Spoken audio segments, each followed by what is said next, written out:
Serial Kitab Tauhid bagian 22, Mempertuhan Pemuka Agama.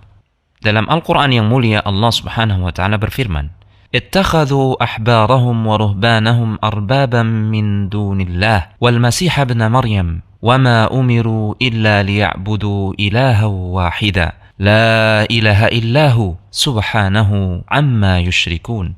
Mereka menjadikan orang-orang alimnya dan rahib-rahib mereka sebagai Tuhan selain Allah, dan juga mereka mempertuhankan Al-Masih, putra Maryam. Padahal mereka hanya disuruh menyembah Tuhan yang Esa. Tidak ada Tuhan yang berhak disembah selain Dia. Maha suci Allah dari apa yang mereka persekutukan. Ketika mendengarkan ayat ini dibaca oleh Rasulullah SAW, Adi bin Hatim radhiyallahu ta'ala anhu yang saat itu baru memeluk Islam setelah sebelumnya dia adalah seorang Nasrani, dia mengatakan, "Wahai Rasulullah SAW, kami tidak menyembah mereka, kami tidak menyembah pendeta-pendeta itu." Rasul bersabda, "Bukankah mereka menghalalkan apa yang diharamkan atas kalian, lantas kalian ikut menghalalkannya? Dan bukankah mereka mengharamkan apa yang dihalalkan Allah untuk kalian, lantas kalian ikut mengharamkannya?" Adi bin Hatim menjawab, "Betul wahai Rasulullah SAW." Kemudian Rasulullah SAW bersabda, "Itulah hakikat peribadatan kepada mereka." Dalam ayat ini, Allah Subhanahu wa Ta'ala mengabarkan realita yang terjadi di kalangan Yahudi dan Nasrani. Mereka menjadikan rahib-rahib atau ulama mereka sebagai peletak syariat yang menentukan mana yang halal dan mana yang haram.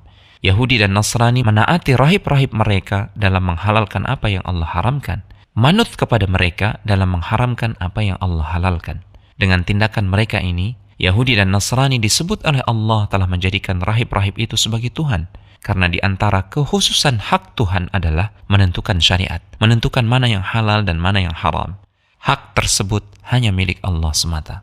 Mereka, Nasrani, juga telah menjadikan Isa putra Maryam alaihissalam sebagai Tuhan dengan beribadah kepadanya. Padahal ibadah itu juga hak Allah yang bersifat khusus. Mereka juga menganggapnya sebagai putra Allah.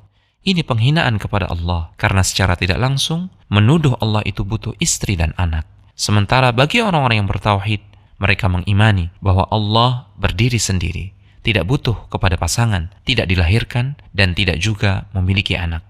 Allah tidak butuh pewaris kerajaannya, karena Dialah yang kekal abadi, yang maha hidup dengan kehidupan yang sempurna.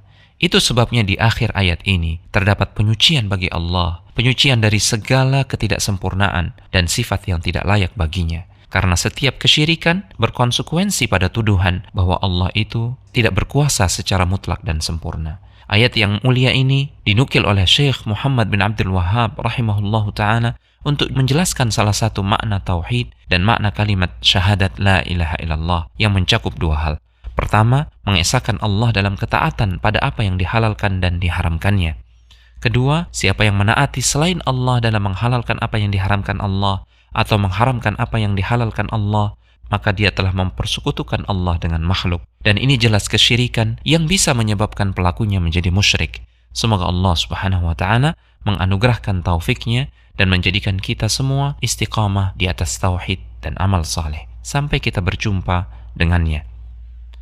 Telegram channel Kristal Iman.